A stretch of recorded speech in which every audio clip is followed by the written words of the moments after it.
Hello student, welcome to our online classes, class 5th।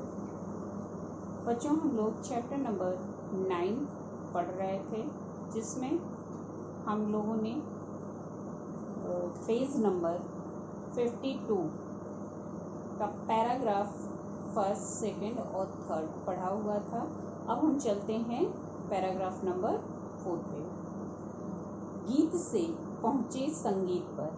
संगीतकार या संगीत निर्देशक भी अपनी संगीत वाली टीम का कप्तान ही है।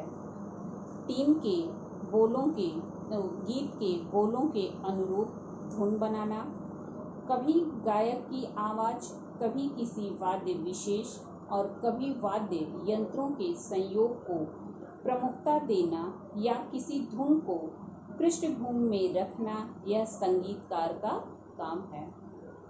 फिल्मों की शूटिंग दो तरह की होती है, इंडोर यानी स्टूडियो में, और आउटडोर यानी कहानी की मांग के अनुसार सुरम्य स्थानों, ऐतिहासिक इमारतों, जंगलों, पहाड़ों आदि में। स्टूडियो में कला निर्देशक के निर्देशों पर उनके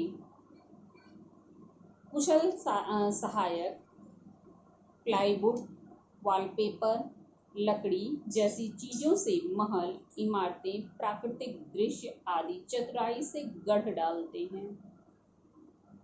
स्टूडियो की छत पर रस्सों पर टिककर या लकड़ी के खंभों पर बैठकर लटकते हुए कैमरामैन, साउंड इंजीनियर के सहायक तथा प्रकाश व्यवस्था कर रहे लाइटमैन लगातार मेहनत करते हैं। इनके कामों में जोखिम भी काफ़ी होता है। ये निर्देशक मुख्य कैमरामैन या प्रकाश व्यवस्था के प्रभारी के निर्देशानुसार सेट पर प्रकाश, ध्वनि या कैमरों की सही दिशा और उचित तीव्रता बनाए रखते हैं। प्रकाश और ध्वनि की इसी विविधता से अभिनय प्रभावशाली होता है और दृश्य वास्तविक लगते हैं। आउटडोर शूटिंग में भी खूब तामझाम लेकर जाना पड़ता है। कैमरा और ध्वनि उपकरण, ट्रालियां, पर्याप्त प्रकाश रखने के लिए रिफ्लेक्टर, बिजली का जनरेटर तथा अन्य बहुत सी चीज़ें ले जानी होती हैं। यहाँ भी हर काम में कुशल सहायकों की आवश्यकता होती है। साउंड रिकॉर्डिस्ट भी बहुत महत्वपूर्ण भूमिका निभाता है। आवाज़ों के उतार चढ़ाव पर पूरा ध्यान देते हुए वह संवाद तथा गीत संगीत रिकॉर्ड करता है। जहाँ गाने नहीं भी हों, वहाँ पृष्ठभूमि संगीत तथा अन्य ध्वनियों जैसे बूटों की खटखट, चिड़ियों की चहचहाहट, आंधी तूफान की आवाज़ आदि भी रिकॉर्ड की जाती है। संवाद, ध्वनियाँ और पृष्ठभूमि संगीत अलग अलग रिकॉर्ड होते हैं। अंत में ध्वनि की हर रील को उसके दृश्य के अनुरूप मिलाया जाता है और फिर मिक्सिंग या री रिकॉर्डिंग प्रक्रिया में इन सभी ध्वनि प्रभावों को दृश्यों के साथ तालमेल कर निश्चित क्रम या स्वरूप दे दिया जाता है। शूटिंग के समय बहुत सी अनावश्यक ध्वनियाँ भी रिकॉर्ड हो जाती हैं।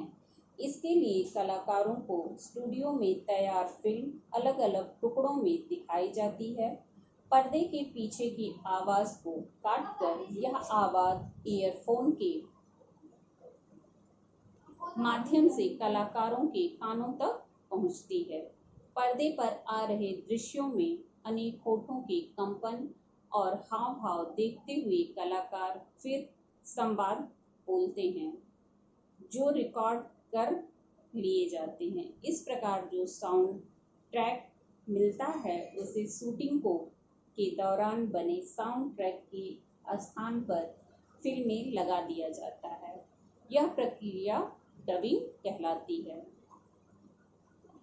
चेहरों को खतरनाक, डरावना, खूबसूरत या लुभावना बनाना मेकअप करने वालों का काम है। इसी प्रकार वस्त्र सज्जा के लिए कॉस्ट्यूम डिजाइनर होते हैं ताकि फिल्म स्वाभाविक लगे। फिल्म का संपादक भी बहुत महत्वपूर्ण व्यक्ति है। फिल्म में एक शॉट का कोई अर्थ नहीं, अनगिनत शॉटों के सही क्रम से ही कहानी बनती है। संपादक हर शॉट को ध्यान से देखता है, वह अनेक बेकार शॉट काट कर अलग कर देता है और सही शॉट निश्चित क्रम और योजना से व्यवस्थित करता है। अभिनेताओं तथा अभिनेत्रियों को पर्दे पर गाते मुस्कुराते आपने देखा होगा। इन्हें पैसा भी मिलता है और प्रसिद्धि भी, लेकिन फिल्मों में अभिनय करना इतना आसान नहीं है। बेहद तेज रोशनी और गर्मी में बिना पंखे के मेकअप की तहें चढ़ाए भी काम करना होता है। अक्सर एक एक संवाद कई टेक के बाद सही होता है। जोखिम भरे कामों को करने वाले हम शक्ल और समान कदकाठी के स्टंटमैन होते हैं। इन्हें डमी कलाकार कहते हैं। ट्रिक फोटोग्राफी के कमाल से भी रोंगटे खड़े करने वाले कारनामे दिखाए जाते हैं। स्टंटमैन को रोजी रोटी जान जोखिम में डालने से ही मिलती है। कभी कभी कलाकार स्वयं भी जोखिम वाले कारनामे करते हैं। अभिनेता अभिनेत्रियां अपने स्वास्थ्य, आवाज, शरीर के गठन और जोश खरोश को बनाए रखने के लिए कड़ी मेहनत करते हैं। आगे जब भी आप अभिनेता बनने का सपना देखें तो यह भी याद रखें कि इसके लिए कितनी कड़ी मेहनत, साधना और संकल्प की आवश्यकता है। और हाँ, यह तो आप बिना बताए समझ गए होंगे कि वीडियो फोटोग्राफी भी कितनी महत्वपूर्ण है। हाव भाव और दृश्यों का सशक्त चित्रण भी तो फिल्म का प्रभाव दर्शकों तक पहुंचाता है। फिल्म बनाने में लाखों करोड़ों रुपए लग जाते हैं। फिल्म में पैसा लगाना निर्माता का काम है। प्रायः अकेले निर्माता के पास इतना धन नहीं होता कि वह फिल्म का पूरा खर्च उठा सके। पैसे वाले अनेक लोग निर्माता के लिए धन जुटाते हैं। इन्हें फाइनेंसर कहते हैं। फिल्म बड़ी लागत वाला उद्योग है और सरकार फिल्मों पर मनोरंजन कर भी लेती है, जो टिकट खरीदते समय दर्शकों से लिया जाता है।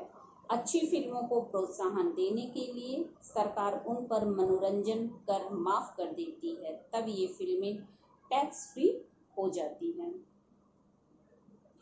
फिल्म बन जाने पर विभिन्न क्षेत्रों के वितरक इसके प्रिंट तथा प्रदर्शन का अधिकार खरीद लेते हैं।